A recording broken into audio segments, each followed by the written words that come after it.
जय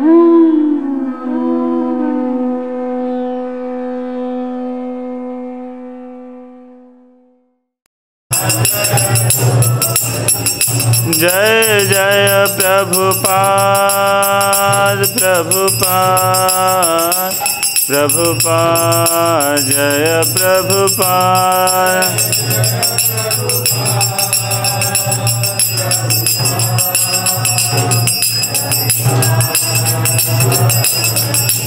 निताय गौर हरि बोल हरि बोल हरि बोल। निताय गौर हरि बोल।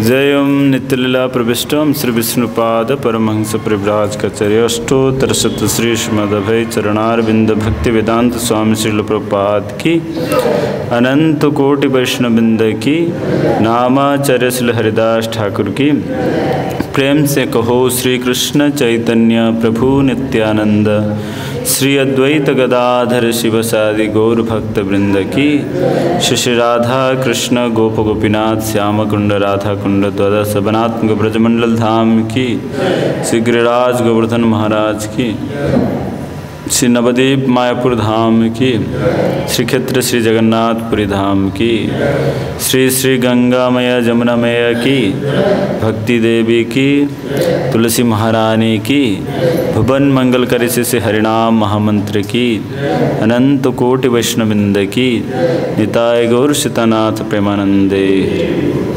मम ज्ञानं तिमिरं धस्यं ज्ञानं जनशलाकया चक्षुरुन्मिलितं येन तस्मै श्रीगुरवे नमः। श्रीचैतन्यमनोभीष्टं स्थापितं येन भूतले स्वयं रूपकदा मह्यं ददाति स्वपदान्तिकं।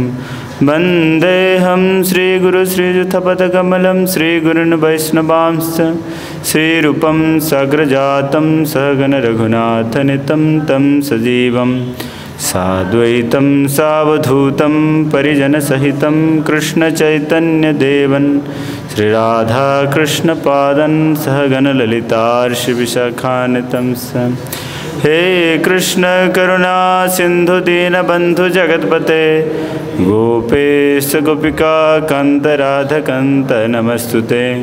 तप्त कांचन गौरांगी राधे वृंदावनेश्वरी वृषभानुसुते देवी प्रणमामि हरिप्रिये। नमो महावदन्याय कृष्ण प्रेम प्रदायते कृष्णाय कृष्ण चैतन्य नाम्ने गौरतिसे नमः। वंशाकल्पतरुभ्यश्च कृपा सिन्धुभ्येव च पतितानां पावनेभ्यो वैष्णवेभ्यो नमो नमः। नमो विष्णुपादाय कृष्णपृष्ठाय भूतले श्रीमते भक्तिवेदांत स्वामीति नामिने। नमस्ते सरस्वती देवे गौरवाणी प्रचारिणे निर्विशेषं शून्यवादी पश्चात्तदशतारिणे। जय श्री कृष्ण चैतन्य प्रभु नित्यानंद श्री अद्वैत गदाधर शिवसादि गौर भक्त वृंद। हरे कृष्ण कृष्ण कृष्ण हरे हरे हरे राम राम राम हरे हरे।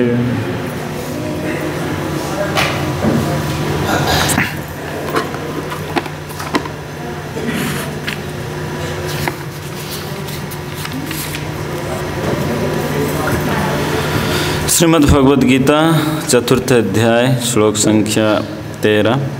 तो आप सभी वैष्णव के आशीर्वाद से आज भगवान के उक्ति को पढ़ते हैं। चतुर्वर्ण मया सृष्टम गुणकर्म विभागसः तस्य कर्तारमपि मां विद्धि कर्तारव्ययम्। चतुर्वर्णं मया सृष्टं गुणकर्म विभागसः तस्य कर्तारमपि मां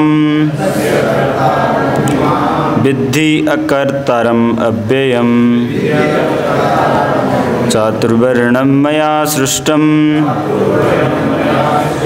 गुणकर्म विभागशः तस्य कर्तारमपि मां विद्धि अकर्तारम् अव्ययम्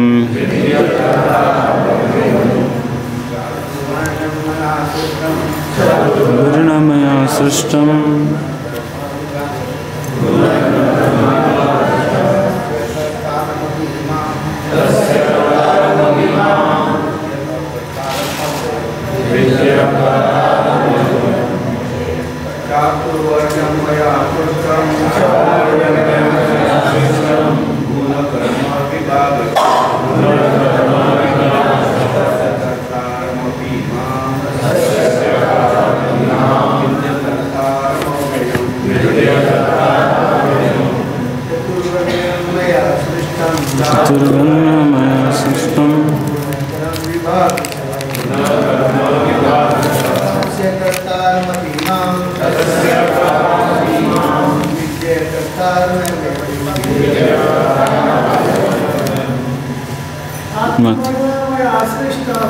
चतुर्वर्णमया सृष्टं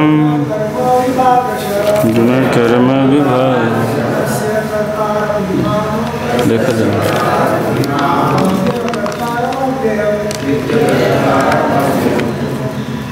माता जी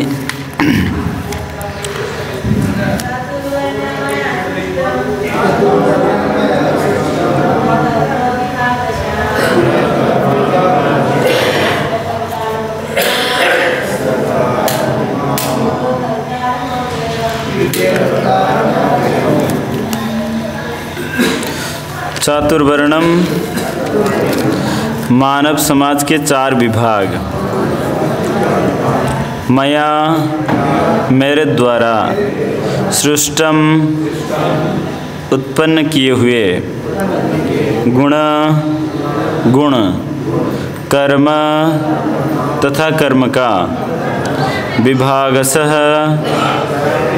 विभाजन के अनुसार तस्य उनका कर्तारम जनक अपि यद्यपि माम मुझको विद्धि जानो अकर्तारम न करने वाले के रूप में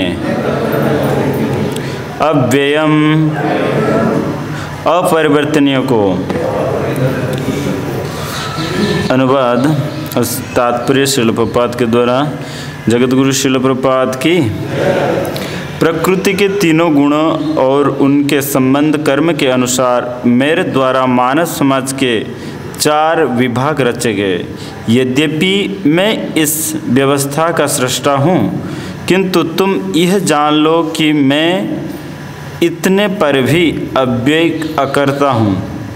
तात्पर्य, भगवान प्रत्येक वस्तु का सृष्टा है, प्रत्येक वस्तु उनसे उत्पन्न है, उनके ही द्वारा पालित, और प्रलय के बाद प्रत्येक वस्तु उनमें ही समा जाते हैं।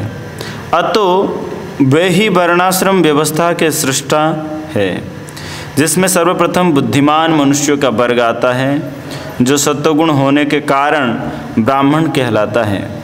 द्वितीय वर्ग प्रशासनिक वर्ग का है, जो जिन्हें रजोगुण होने के कारण क्षत्रिय कहा जाता है। वणिक वर्ग या वैश्य वर्ग कहलाने वाले लोग रजो तथा तमोगुण के मिश्रण से युक्त होते हैं, और शूद्र या श्रमिक वर्ग के लोग तमोगुण होते हैं। मानव समाज के इन 4 विभागों की सृष्टि करने पर भी भगवान कृष्ण इनमें से किसी विभाग या वर्ण में नहीं आते, क्योंकि वे इन बद्धजीव में से नहीं है, जिनका एक अंश मानव समाज के रूप में है। मानव समाज भी किसी अन्य पशु समाज के तुल्य है, किंतु मनुष्य को पशु स्तर से ऊपर उठाने के लिए उपयुक्त वर्णाश्रम की रचना की गई है, जिससे क्रमिक रूप से कृष्ण भावनामृत विकसित हो सके। किसी विशेष व्यक्ति की किसी कार्य के प्रति प्रवृत्ति का निर्धारण उसके द्वारा अर्जित प्रकृति के गुणों के द्वारा किया जाता है। गुणों के अनुसार जीवन के लक्षण का वर्णन इस ग्रंथ के 18वें अध्याय में हुआ है, किंतु कृष्ण भावना भावित व्यक्ति ब्राह्मण से भी बढ़कर होता है।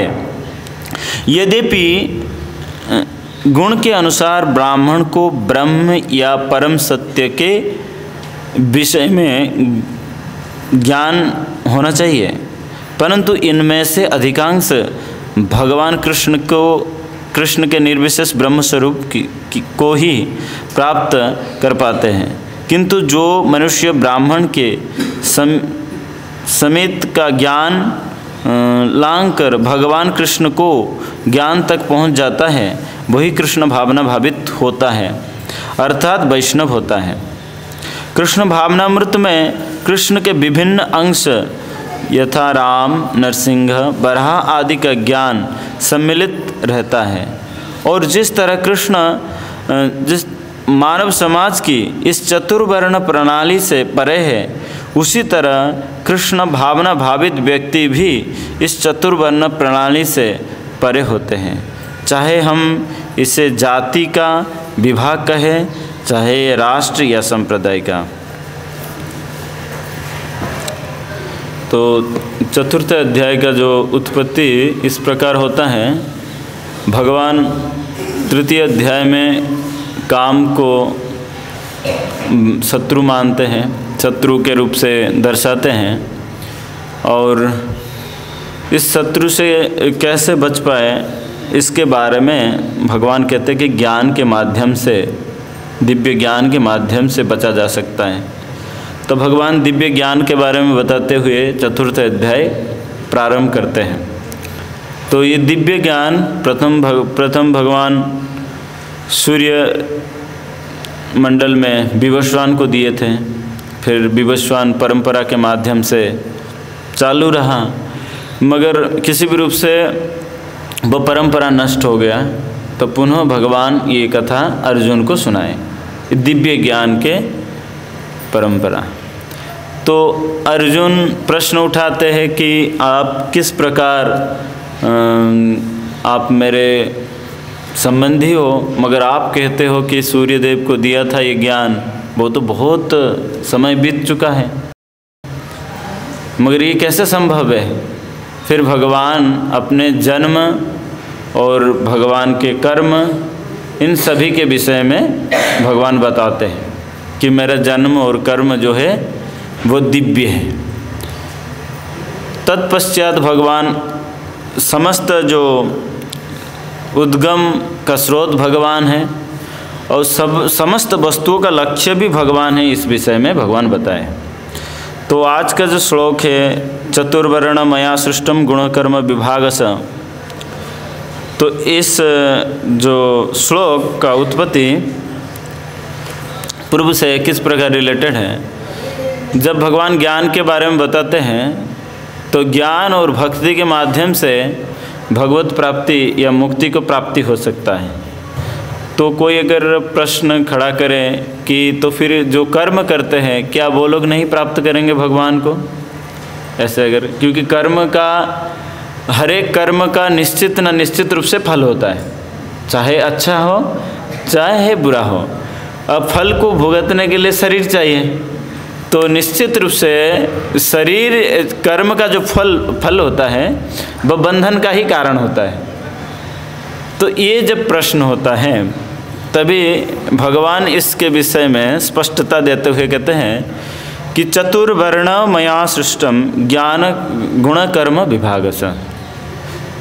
तो वर्णाश्रम व्यवस्था, वर्ण और आश्रम, वर्ण 4 वर्ण है और 4 आश्रम है। 4 वर्ण क्या क्या है? ब्राह्मण, क्षत्रिय, वैश्य और शूद्र। और 4 आश्रम क्या हैं? ब्रह्मचारी, गृहस्थ, वानप्रस्थ और सन्यास। ये 4 वर्ण और 4 आश्रम। आश्रम शब्द का अर्थ है कि जहाँ पर रहते हुए भगवान का आश्रय लिया जाए, समझे ना। इस शब्द प्रभुपाद जी इसलिए बताते हैं कि ये जो शब्द है वो एक्चुअली ये वैदिक शब्द है, वैदिक शब्द है ये सारे। चतुर्वर्ण मया सृष्टम, एक्चुअली भगवान के द्वारा 4 वर्ण और 4 आश्रम का विधान किया गया है, कोई साधारण व्यक्ति के द्वारा नहीं ना। कि धर्मस्तु साक्षात भगवत प्रणीतम, साक्षात भगवान ने जिसको प्रणयन किया गया वही ही धर्म है ना, इसलिए इसको कहते हैं वर्णाश्रम धर्म। इसे एक धर्म क्या है, वर्णाश्रम धर्म। तो 4 वर्ण और 4 आश्रम का उत्पत्ति किया गया है। वो किसके माध्यम से, इसके अंदर 4 वर्णाश्रम का विभाग किस लिए कैसे किया गया है, न गुण और कर्म विभाग से। कैसे भगवान ने विभाग किया है, न गुण का और कर्म का प्राधान्यता को देखते हुए भगवान इसका विभाग किया है। तो प्रभुपाद जी लिखते हैं कि गुण कितने प्रकार का है, 3 प्रकार का गुण होता है, 3 प्रकार का गुण होता है। तो यहाँ पर गुण को प्रधानता देखते हुए 4 वर्ण किया गया है। क्या क्या ना, जिसके अंदर सत्वगुण का प्रधान है उनको क्या मानते हैं, ब्राह्मण। जिस मनुष्य के अंदर सत्वगुण का प्रधान होता है उनको ब्राह्मण मानते हैं। और जिस मनुष्य के अंदर रजो का प्रधानता रहता है उसको क्या कहते हैं, क्षत्रिय कहते हैं। और जिसके अंदर रज और सत्वगुण का संबंध नहीं हो उसको कहते हैं रजो और तमो। तो जिसमें रजो अधिक है और तम कम मात्रा में है उसको वैश्य में लिया गया है। और जिसमें तमोगुण का प्रधानता रहता है तो वो उसको किस प्रक्रिया में लिया गया है, शूद्र।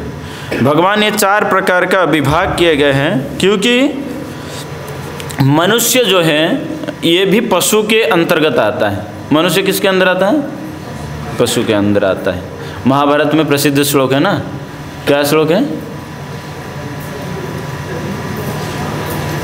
आहार निद्रा भय मैथुनम से सामान्य एतत् पशुभी नराणम।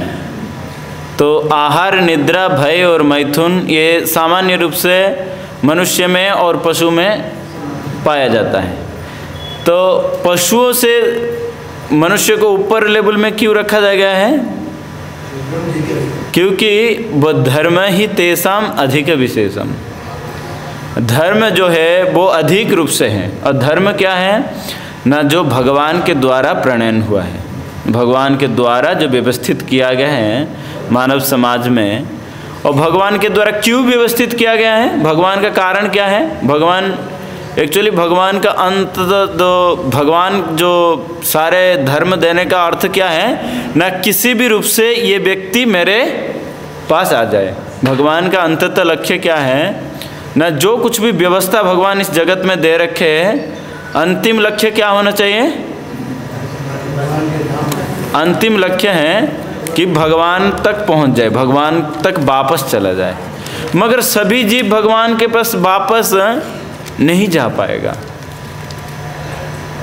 कैसे ना, जाने के लिए प्रयास नहीं करते हैं। इसीलिए यहाँ पर कहे गए कि जो हम लोग अभी कलयुग में हम लोग सोचते हैं कि वर्णाश्रम मतलब है जो जिस कुल से जन्म ले लिया वही ही वर्ण है। कलयुग में एक हमारा मानसिकता ये बन चुका है कि जो जिस कुल में जन्म ले लिया है वही वर्ण है उसका। जैसे ब्राह्मण कुल में कोई जन्म ले लिया तो ब्राह्मण माना गया। भगवान ब्राह्मण को उच्च स्तर में रखे हैं, मगर उसके साथ साथ क्या रखे हैं न, गुण कर्म विभाग से उसका गुण को भी रखे हैं।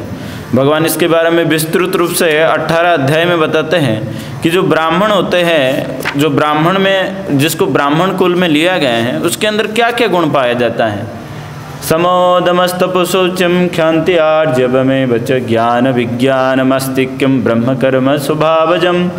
कि उस ब्राह्मण के अंदर क्या है, समोदमस्तपशौचम, आंतरिक जो इंद्रिय को दमन करना और मन से सूक्ष्म स्तर से भी अपने आप को संयमित रखना और स्थूल स्तर शरीर से भी अपने आप को संयमित रखना, ये ब्राह्मण का कर्तव्य है।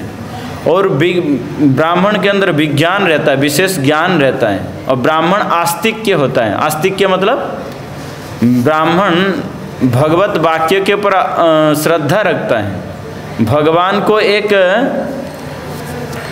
व्यक्ति के रूप से अर्चन करता है, व्यक्ति के रूप से भगवान को पूजा करता है। अगर ऐसे सब नहीं करते हैं तो फिर वो ब्राह्मण से नहीं कहा जाएगा, उसको क्या कहा जाएगा? द्विजबंधु कहा जाएगा। जब ब्राह्मण को कोई मित्र बन जाए तो इसका अर्थ नहीं है कि वो ब्राह्मण हो गया, तो द्विजबंधु कहा जाएगा, वो ब्राह्मण नहीं है। इसी प्रकार भगवान क्षत्रिय के अंदर कहते हैं। तो ये व्यवस्था किस लिए बनाया गया है ना? जैसे ये शरीर में भी हमारा कई सारे अंग है, इसको भी कैटेगरी किया गया है ना। एक मस्तक का भाग है, एक भुजाओं का भाग है, एक उदर का भाग है, एक चरण का भाग है। तो मस्तक चिंतन में लगता है, कैसे क्या शरीर को किस प्रकार हिलाना है, किस प्रकार करने से वो कार्य ठीक से हो पाएगा, वो कार्य को वो करते हैं। और जो हाथ कर्म करने में, और जो उदर है वो खाने पचाने में, खाने में, इन सभी में सहायता करते हैं। और जो चरण है, पाद जो है, वो चलने में या कोई कार्य करने में सहायता करते हैं। तो उद्देश्य सभी जो वर्ण का उद्देश्य क्या है ना, जो श्रीमद् भागवतम में भी बताया गया है, अतो पुंभी जिदसृष्ट वर्णाश्रम विभाग स्वनुष्ठितस्य धर्मस्य संसिद्धिर हरितोषणम। समस्त वर्णाश्रम का जो उद्देश्य है कि भगवान का ही संतुष्टि करना। किसका संतुष्टि करना? भगवान। परम उद्देश्य है कि भगवान संतुष्ट रहे। और इसी प्रकार विष्णु पुराण में भी बताया गया है कि वर्णाश्रम चारवता पुरुषेण परः पुमान् विष्णुराराध्यते पंथा नान्यते तत्तोष कर्मणम। कि विष्णु आराधना ही प्रमुख लक्ष्य है, कि समस्त वर्णाश्रम का जो लक्ष्य है कि भगवान विष्णु का आराधना करें। मगर इसको एक व्यक्ति के समझने का हद को लेके उसको वर्णाश्रम व्यवस्था किया गया है कि ये व्यक्ति इतने तक समझ सकता है। जैसे कोई व्यक्ति का शरीर कितने मात्रा से झेल सकता है कि कोई मेडिसिन को, तो उसी मात्रा से उसको दिया जाता है। वैसे ही हर एक व्यक्ति का जो समझने का जो लेवल है, समझने का जो स्तर है, एक सीमा होता है। तो उसी मात्रा से वो व्यक्ति को वो कार्य में नियोजित किया जाता है जिसके माध्यम से वो उसका परवर्ती जो स्तर को ठीक ठीक रूप से जान पाए और धीरे धीरे इस जगत से परे जा सकता है। तो इसीलिए जो वर्णाश्रम धर्म का जो व्यवस्था किया गया है केवल भगवान के संतुष्टि के लिए। तो इसलिए प्रभुपाद जी पहले ही बताए कि प्रत्येक वस्तु का जो सृष्टा है वो भगवान है। प्रत्येक वस्तु भगवान से उत्पत्ति होता है और प्रत्येक वस्तु भगवान के द्वारा परिचालित होता है और प्रत्येक वस्तु उनमें ही समा जाते हैं। तो इसका मतलब है कि जो भगवान जो वाक्य को बताए हैं वो निश्चित रूप से ही उनका अंतिम गंतव्य भगवान ही होंगे। भगवान कहते हैं अहम सर्वस्व प्रभवो मत्त सर्व प्रवर्तते इति मत्वा भजन्ते मम बुधभाव समन्विता। मगर कलियुग का जो लक्षण को लेते हुए ये कहा गया है कि प्रेरणाल्पायुष सभ्य कलास्मिन जुगे जना मंद सुमंद मतयो मंद भाग्य उपधृता। कली का लक्षण को वर्णन करते हुए बताया गया है कि कलियुग जो है ये समस्त व्यवस्था को अव्यवस्थित कर चुका है। जहाँ पर हम देखते हैं कि अगर सभी वस्तुओं का अगर सेंटर अगर हम हो जाए तो वहाँ पे निश्चित रूप से अव्यवस्था हो जाएगा। आजकल जो तथाकथित रूप से जो वर्णाश्रम व्यवस्था जो जिसको हम वर्ण के रूप से मानते हैं, वास्तविक रूप से सभी का बुद्धि को पराकाष्ठा को लेते हुए ब्राह्मण, क्षत्रिय, वैश्य और शूद्र, ये समाज में अलग अलग कार्य व्यवस्था में उसको नियोजित किया गया है ताकि समाज का सुचारू रूप से ढंग से परिचालित होते हुए अंततः भगवान के चरण कमल का आश्रय ग्रहण कर सके। मगर आजकल के जैसे व्यवस्था है जो तथाकथित रूप से हम वर्णाश्रम कहते हैं, तो इसके माध्यम से हम जहाँ पे भी देखते हैं दंगा होता है, कुछ हो जाता है, वो किस लिए होता है? क्योंकि वो वर्णाश्रम धर्म को ठीक ठीक रूप से समझे ही नहीं। वर्णाश्रम धर्म को ठीक ठीक रूप से ना समझने के कारण वो ये सारे दंगा होता है या मारपीट जो कुछ भी है वो इसी के कारण होता है। वास्तविक रूप से ये कहा गया है कि कोई भी व्यक्ति इस गुण को अपना के वो उच्च स्तर तक पहुंच सकता है, कोई भी व्यक्ति। इसलिए कहते हैं कि वर्णाश्रम धर्म तो चार है, वर्ण तो चार है, मगर वर्ण से नीचे भी एक होते हैं जो वर्णाश्रम में भी नहीं आ पाते। कौन है वो? म्लेच्छ, चंडाल होते हैं ना, सुपच कहते हैं उसको, जो कुत्ते को खा के पचा सकता है उसको सुपच कहा गया है। तो वो भी परम गति को प्राप्त कर सकता है। यहाँ पर जो फल दिया जा रहा है, फल में कोई अंतर नहीं किया जा रहा है, भगवत प्राप्ति में कोई अंतर नहीं कहा गया है, मगर व्यक्ति का गुण को और कर्म को लेते हुए उसको एक सुव्यवस्था दिया जाता है। उसके माध्यम से वो भगवान का भजन और भगवान के चिंतन, भगवान के स्मरण वो ठीक ठीक रूप से कर सकता है। इसीलिए फल में कोई अंतर नहीं है, मगर व्यक्ति का जो जिस स्तर में व्यक्ति रहते हुए जिस प्रकार गुण के वो आश्रित है, जिस प्रकार गुण के द्वारा वो प्रभावित है, उसी गुण से वो किस प्रकार भगवान को ठीक ठीक रूप से संतुष्टि कर सकता है। इसलिए ये चार प्रकार का बनाया गया है। और जब भगवान इसको बनाए तो इसको कोई मिटा नहीं सकता है। आप देखिए, हम कहते हैं कि सभी समान हो जाएंगे, मगर निश्चित रूप से जैसे पाश्चात्य देश में कोई वर्णाश्रम व्यवस्था ही नहीं है, मगर फिर भी उधर है। कैसे हैं ना, कुछ लोग तो इंटेलिजेंट रहेंगे ही रहेंगे, कुछ लोग जैसे साइंटिस्ट रहते हैं या जो लोग शिक्षा व्यवस्था में रहते हैं वो इंटेलिजेंट क्लास पर्सन है, उसको ब्राह्मण में लिया गया है। ब्राह्मण मतलब जिसका बुद्धि थोड़ा तेज हो, उसमें लिया गया है। कुछ लोग शासन करेंगे, कुछ लोग रुचि रखेंगे पॉलिटिक्स में, ये में, उसको क्षेत्रीय श्रेणी में लिया गया है। और कुछ लोग बिजनेस करेंगे और फार्मिंग करेंगे, इसको वैश्य कैटेगरी में लिया गया है। और कुछ लोग सेवा करेंगे, नौकरी करेंगे, वो लोगों को शूद्र कैटेगरी में लिया गया है। मगर ये तो व्यवस्था रहेगा ही रहेगा। मगर जैसे क्या होता है ना, जैसे कोई व्यक्ति बिना कोई थ्योरी पढ़े हुए कोई प्रैक्टिकल करने के लिए चलता है तो फिर निश्चित रूप से वो कार्य में सिद्धि प्राप्त नहीं होता है। उसी प्रकार जो भगवान के दिया हुआ रास्ता को अगर हम ना अपना के वही कार्य करें तो फिर तो वो ठीक ठीक ढंग से नहीं हो पाएगा, मगर होना तो वही होना पड़ेगा, मगर ठीक ठीक सुचारू रूप से नहीं होगा। इसलिए भगवान जो ये व्यवस्था बनाए हैं, इस व्यवस्था को ठीक ठीक रूप से विचार करना चाहिए। तथाकथित रूप से हम अपने आप को एक उच्च वर्ग का मानते हुए और कार्य अगर गलत करें तो फिर तो ठीक नहीं रहेगा ना। तो इसलिए वर्णाश्रम को हर एक जगह में कहा गया है कि वर्णाश्रम व्यवस्था को इसलिए भगवान बनाए हैं कि ताकि व्यक्ति उस स्तर में रहते हुए वो भगवान का तोषण कर पाए, हर एक स्तर में रहते हुए भगवत आश्रय ले पाए भगवान को। इसलिए कहता है कि मगर जो भगवान के जो भक्ति होता है ये वर्णाश्रम से परे है। ये क्या है? वर्णाश्रम से परे है भगवान के भक्ति जो है। इसलिए भगवान कहते हैं कि स्त्रैगुण्य विषय वेदान स्त्रैगुण्य भवार्जुन, समस्त गुण से परे भगवान का भक्ति है ना। इसलिए इवन जो म्लेच्छ वर्ग में भी है, जो स्वपच है, वो भी भगवान के परम भक्त बन सकता है। कोई भी भगवान का परम भक्त बन के भगवान का परम धाम को प्राप्त कर सकता है। अहो बतो स्वपचतो गरीयन ये जिह्वाग्रे वर्तते नाम तुभ्यम। कहते हैं कि जो भगवान का भक्ति करे, इसलिए प्रभुपाद जी अंततः तात्पर्य में ये लिखते हैं, कृष्ण भावना और जिस तरह कृष्ण मानव समाज की इस चतुर्वर्ण प्रणाली से परे है, उसी तरह कृष्ण भावना भावित व्यक्ति भी इस चतुर्वर्ण प्रणाली से परे होते हैं। भगवान का भक्त परे होते हैं। कहते भगवान इस चतुर्वर्ण से परे है।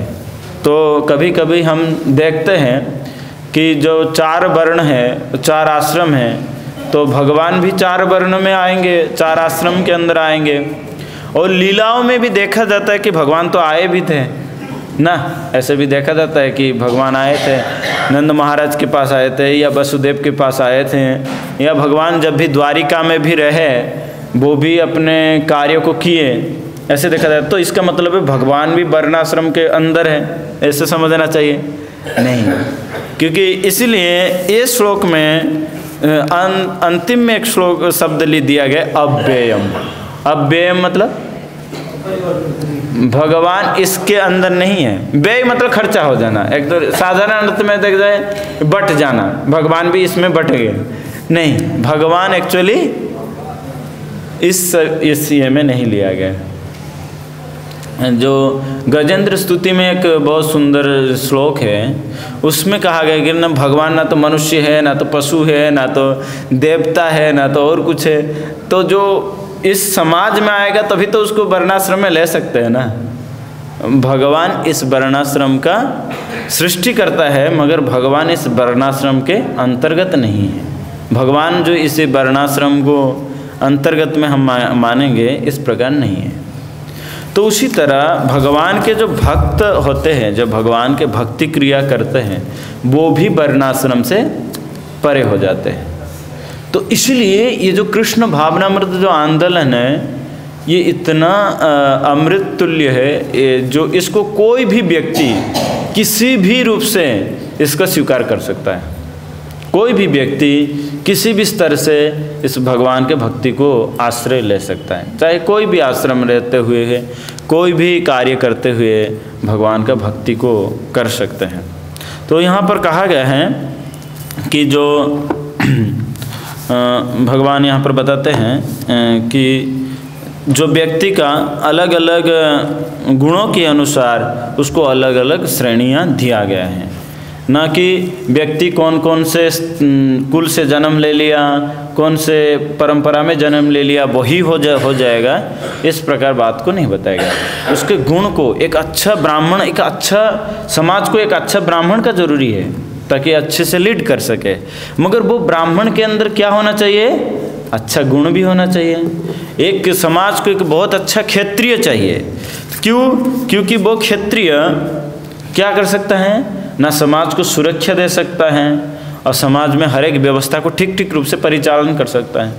मगर कली के कारण हो गया क्या है, न म्लेच्छ लोग जब शासन करेंगे, जब जो भागवत जेना बने से जब न सम तारे शास्त्रे अच्छे प्रभु जन्मे जन्मे जम, जो भगवत धर्म को पालन नहीं करते, जो भगवान के आज्ञा को अगर पालन नहीं करेंगे, अगर वो लोग समाज में कोई व्यवस्था चलाए तो इसके द्वारा हम क्या होंगे, अधोगति को ही प्राप्त करेंगे। समाज में जितने प्रकार का हम एडवांसमेंट देख रहे हैं, जितने प्रकार का एडवांसमेंट देख रहे हैं, वो सारे क्या हैं, हमारे पतन का ही कारण है। आज हम महाराज की क्लास सुन रहे थे तो बता रहे थे कि ऐसे भी दिन आएगा कि कलयुग का जो सिम्टम है कि पहले जिस दिन लोग खाना खरीदने के लिए लग जाएंगे, भोजन खरीदने लग जाएंगे, तो फिर ये जान लेना चाहिए कि कली का सिम्टम आ गया है। और उससे भी, क्योंकि जो भोजन है वो तो ऐसे ही पेड़ में भी पाया जा सकता है, पेड़ में फल पाया जा सकता है, किसी के घर में भी पाया जा सकता है, मगर धीरे धीरे अन्न का विक्रय होगा, अन्न को बेचा जाएगा। और धीरे धीरे ये होगा कि लोग उससे भी बढ़ के आ जाएंगे कि पानी जो हर जगह में उपलब्ध हैं वो भी बेचा जाएगा। आजकल हम लोग पानी भी खरीदते हैं। तो उसी प्रसंग में महाराज ऐसे बोल रहे थे, अभी अगर हम अभी और 30 साल अगर जीने के लिए सौभाग्य प्राप्त हुआ तो एक दिन ऐसे भी आएगा जिस दिन हम हवा को भी खरीद के सिलेंडर की तरह लेके चलेंगे। तो ये जो सारे व्यवस्था हो रहा है किस लिए हो रहा है, ना हम एडवांस है।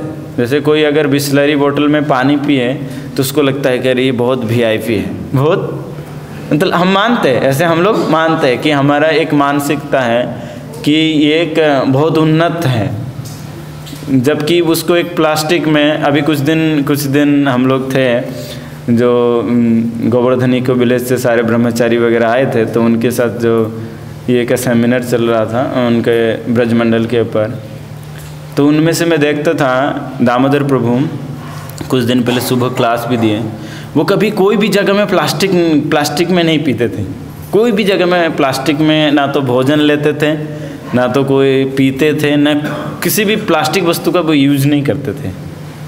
तो क्योंकि प्लास्टिक को सबसे नीच प्रवृत्ति में लिया गया है।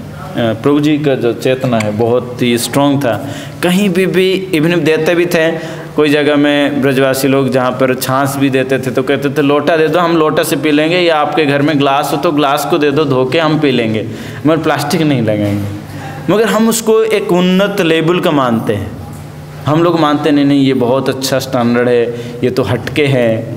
तो हमारे जो व्यवस्था है, जिस समय हम भगवत ज्ञान को विहीन होते हुए समाज का उन्नति चाहते हैं, वो समाज का उन्नति नहीं है, वो समाज का अधपतन है। और हम तथाकथित रूप से सिर्फ एक जातिवाद का ये रखें, मगर देखा जाए तो कृष्ण भावनामृत को तो कोई भी सर्वोच्च पद को प्राप्त कर सकता है। यहाँ पर प्रभुपाद जी दिए है कि जो ब्राह्मण होता है वह ब्रह्म को जान सकता है। प्रभुपाद जी ये कहते हैं कि जो ब्राह्मण होता है उसका उचित जो संज्ञा किए है कि जो ब्रह्म को जान सकता है, मतलब ब्रह्म जो है वो निर्विशेषवादी है।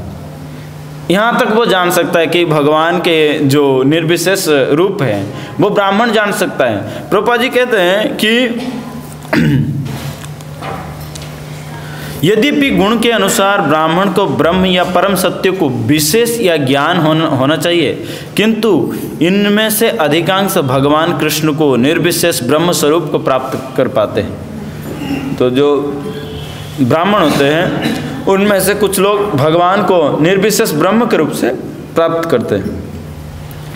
और उससे क्या कहते हैं, किंतु जो मनुष्य ब्राह्मण के सीमित ज्ञान लांघकर भगवान कृष्ण के ज्ञान तक पहुंच जाता है, भगवान को एक व्यक्ति के रूप से जान जाता है, वो क्या होता है, अर्थात वो वैष्णव होता है, वो वैष्णव बन जाता है, मतलब ब्राह्मण से भी अधिक माना गया है, जो वैष्णव को प्राप्त हो जाता है।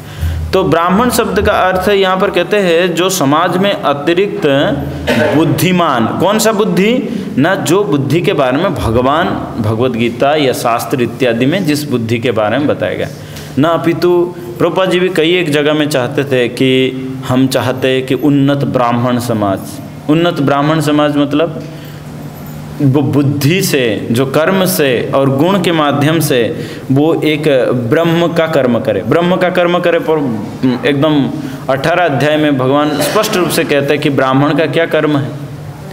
तो इसके विषय में बहुत समाज में, और समाज को वास्तविक रूप से इसका बहुत ज़रूरी है, ब्राह्मण का जो गुण है समाज में बहुत चाहिए। इसलिए प्रभुपाद जी जो इस्कॉन प्रतिष्ठा करने का एक उद्देश्य ये भी है, क्या है कि हम यहाँ पर हर किसी को ब्राह्मण बनाने के लिए चाहते हैं। आप क्या है उपदेशामृत में पढ़ोगे, प्रभुपाद जी उसमें जब लिखे हैं कि हम चाहते हैं कि एक ब्राह्मण समाज चाहते हैं, हम हर किसी को इस संस्था में ब्राह्मण बनाने के लिए चाहते हैं। इसलिए वर्णाश्रम, प्रभुपाद जी का अंतिम अवस्था में भी प्रभुपाद जी इस बात के ऊपर बहुत ध्यान दिए कि वर्णाश्रम व्यवस्था जरूर होना चाहिए, क्योंकि समाज में लोग अपने अपने बुद्धि के अनुसार, लोग अपने अपने गुण के अनुसार, लोग अपने अपने कर्म के अनुसार भगवान के पास पहुंचने के लिए ये एक उचित मार्ग है। तो इसलिए वर्णाश्रम व्यवस्था बनाया गया है। और उन सभियों में से जो भगवान कृष्ण को प्राप्त करने का जो अंतिम गंतव्य है वो कोई भी अवस्था से प्राप्त हो सकता है। इसीलिए ये श्लोक में जो कहा गया है कि इस श्लोक में कहा गया है कि चतुर्वर्ण मया सृष्टम गुणकर्म विभागस, इन्हें ज्ञान और भक्ति के माध्यम से भगवान प्राप्त हो सकते हैं, क्या कर्म के माध्यम से क्या भगवान प्राप्त नहीं हो सकते हैं? तो उसका उत्तर में ये जब ये श्लोक बताए गए हैं, मगर इसमें एक शब्द बताया गया है कि वर्ण योम, यो जो प्रत्यय दे के इसमें बताया गया है कि व्यक्ति का स्वरुचि के अनुसार वो ग्रहण करेगा। हर एक व्यक्ति का एक रुचि रहता है कि कौन सा व्यक्ति किस स्तर पे किस वस्तु के प्रति आग्रह है, वो व्यक्ति का स्वतः रुचि रहता है। इसको आचार्य लोग कहते हैं कि जो व्यक्ति का जो स्वाधीनता है, भगवान जीव को क्षुद्र स्वाधीनता देते हैं, वो स्वाधीनता को प्रयोग करते हुए वो गुण को अपनाएगा, वो कर्म को अपनाएगा। इसीलिए ये वर्णाश्रम व्यवस्था दिया गया है। हर एक व्यक्ति चाहे हम पूरा समान ही समाज को घोषित करना क्यों ना कर दें, फिर भी व्यक्ति का स्वभाव के अनुसार वो अपने कर्म करेगा। तो इसीलिए ये एक अनिवार्य रास्ता है जहाँ से हम अपने संतुलित अवस्था में भगवत उपासना कर सकते हैं वर्णाश्रम के व्यवस्था के माध्यम से। मगर भगवान, इसका और एक दूसरा स्तर क्या है ना, भगवान मगर वर्णाश्रम व्यवस्था के अंदर नहीं, भगवान वर्णाश्रम से परे है। भगवान सभी से, एक्चुअली देखा जाए तो भगवान के एक एनर्जी है, भगवान का जो एक प्रकृति है, ये भौतिक जगत है, और ये भौतिक जगत के माध्यम से भगवान सारे व्यवस्था परिचालित करते हैं। एक पराशक्ति, एक भगवान का अपराशक्ति, ये शक्ति के भौतिक प्रकृति के माध्यम से संपूर्ण भौतिक जगत को परिचालित करते हैं। तो जैसे भगवान इस भौतिक जगत को गुण और गुणों के माध्यम से परिचालित करते हैं, मगर जब जैसे ही भक्त भगवान का आश्रय लेता है तो धीरे धीरे गुणों से परे हो जाता है और धीरे धीरे वो अपने सुप्रीम जो अंतिम गंतव्य को प्राप्त कर जाता है। तो इसे ये श्लोक में बताए गए हैं। 10 मिनट बाकी है, अगर किसी को कोई प्रश्न है तो पूछ सकते हैं। यस प्रभु जी। आपने जैसे बताया चतुर्वर्ण में 4 वर्ण में है, तो इसमें वैष्णव आश्रम क्यों नहीं आया है? चतुर्वर्ण में वैष्णव आश्रम क्यों नहीं आया? हाँ, इसमें कहा गया है कि जो वैष्णव जो है, प्रभुपाद जी लास्ट में कहते हैं, प्रभुपाद जी कहते हैं कि ये जो वर्णाश्रम जो धर्म का जो परिचालन है, इसमें ब्राह्मण कहा गया है। प्रभुपाद जी कहते हैं कि जो कुछ लोग भगवान को निर्विशेष रूप से जानते हैं, भगवान को ब्रह्म रूप से जानते हैं, और ये होता है एक ब्राह्मण का हाईएस्ट अंडरस्टैंडिंग। मगर कहते हैं प्रभुपाद जी यहाँ पर स्पष्ट रूप से बताते हैं कि निर्विशेष ब्रह्म स्वरूप को प्राप्त होते हैं, किंतु जो मनुष्य ब्राह्मण के सीमित ज्ञान को लांघ कर, ब्राह्मण के सीमित ज्ञान को लांघ कर भगवान कृष्ण के ज्ञान तक पहुँच जाता है। भगवान कृष्ण को ज्ञान तक मतलब, भगवान कृष्ण को ज्ञान मतलब कृष्ण एक पुरुष है, परम पुरुष है भगवान, और उनके भगवान कृष्ण को जान जाते हैं, मतलब जो संपूर्ण भगवत विज्ञान को ठीक ठीक रूप से जानते हैं, भगवत गीता को ठीक से जानते हैं, श्रीमद् भागवतम को ठीक से जानते हैं, मतलब भगवान जो है उसको ठीक ठीक रूप से जानते हैं, ज्ञान तक पहुंच जाता है। वही ही कृष्ण भावना भावित होता है। कृष्ण भावना भावित होना मतलब हर एक कार्य को भगवान कृष्ण के लिए करना, हर एक कार्य को भगवान कृष्ण के लिए करना, अर्थात वैष्णव होते हैं, अर्थात वो वैष्णव होते हैं। वो वर्ण में नहीं शामिल होता है, जैसे चतुर्वर्ण में 4 वर्ण मालूम है, उसमें वैष्णव बियॉन्ड 4 है, तो वैष्णव क्यों नहीं, 5 वर्ण क्यों नहीं? ये इसीलिए भगवान 4 गुणों के, जो व्यक्ति के गुण को देखते हुए, आश्रम को देखते हुए 4 गुणों में बांट दिए हैं। और वैष्णव क्योंकि गुणों के अंदर नहीं आते, क्योंकि गुण के अंदर कोई वैष्णव नहीं होते हैं, इसीलिए भगवान जो इसका जो विभाग किए है गुण और कर्म के अनुसार। गुण होता है 3 प्रकार का गुण, सत्वगुण, रजोगुण और तमोगुण। ये तीनों गुणों को लेते हुए वर्ण का विभाग कर दिया गया। मगर जो वैष्णव होते हैं वो त्रैगुण्य विषय वेदा, तीनों गुणों से वो परे है।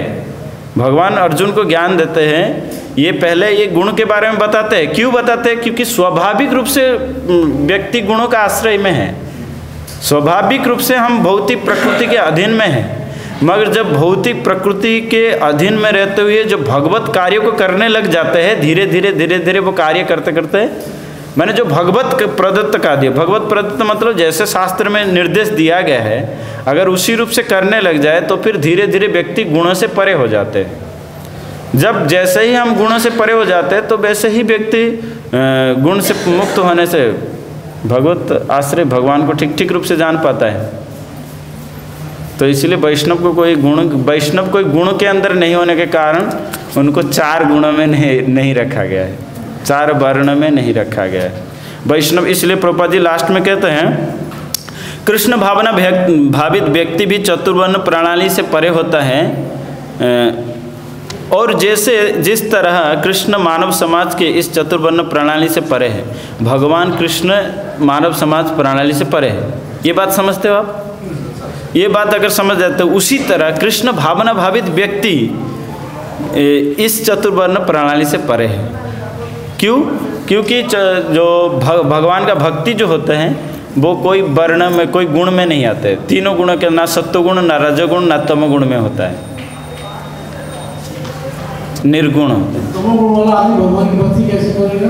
हाँ, हमने ये पढ़ा है कहीं कि तमोगुण वाले व्यक्ति को सतोगुण में आना पड़ेगा, तभी वो भक्ति कर सकता है। तमोगुण में रहेंगे तो भक्ति नहीं कर सकते हैं। हाँ, इसीलिए वर्णाश्रम दिया गया है, ताकि वो सेवा करे, सेवा के माध्यम से इंद्रिय का दमन होगा, फिर उसके बाद धीरे धीरे उसका चेतना उच्च स्तर को प्राप्त होगा, फिर उसके बाद वो भगवान के भक्ति का, फिर एक के बाद जैसे तमोगुण से रजोगुण, रजोगुण से भगवान आगे चल के गुणों के बारे में जब बताएंगे तो पहले बताते तमोगुण से रजोगुण, रजोगुण से सत्वगुण, सत्वगुण से फिर भगवान का भक्ति। एक्चुअली जो वैष्णव होते हैं वो गुणों के अधीन नहीं आते, इसलिए उनको कोई वर्णाश्रम विभाग में नहीं डाला गया।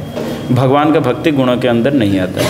मगर जैसे कोई व्यक्ति चल नहीं सकता है तो फिर पहले से उनको अगर बता दोगे कि नहीं ये गुण पुण सब छोड़ो, तो वो नहीं कर सकता, वो चीटिंग करेगा। धोखा देने का प्रवृत्ति सभी के अंदर है। चार प्रकार के जो हमारे अंदर डिफेक्ट्स हैं वो सभी के अंदर है, तो फिर उसके ग्रसित हो जाएगा। इसलिए जो हमारा नेक्स्ट स्तर होना चाहिए उसको स्किप करके हम पूरा हाईएस्ट स्तर को मानेंगे, उसको भगवान मिथ्याचारी के रूप से लिए है कि हम मिथ्याचार ही आचरण करेंगे। इसलिए जो भगवान का भक्ति होते तीनों गुणों से परे हैं, इसी कारण से वैष्णव को गुण के अंदर नहीं लिया गया है, भक्ति को गुण के अंदर नहीं लिया गया। समझ में है ना? नहीं हाँ, पहले के लोग दूध को बेचना भी पाप समझते थे, अब तो गाय का मूत्र और पानी भी बिक रहा है, तो ये कलयुग का प्रभाव नहीं है क्या? हाँ, प्रभुपाद जी अपने लेक्चर में बताइए कलयुग का प्रभाव है। हाँ, ये प्रभुपाद जी स्पष्ट रूप से अपने लेक्चर में बताया कि जो म्लेच्छ लोग जब शासन करेंगे, मतलब शासन व्यवस्था में अगर कोई जो भगवत धर्म का आश्रय नहीं लेता हुआ व्यक्ति अगर आ जाए तो फिर इसका प्रभाव देखा जाएगा।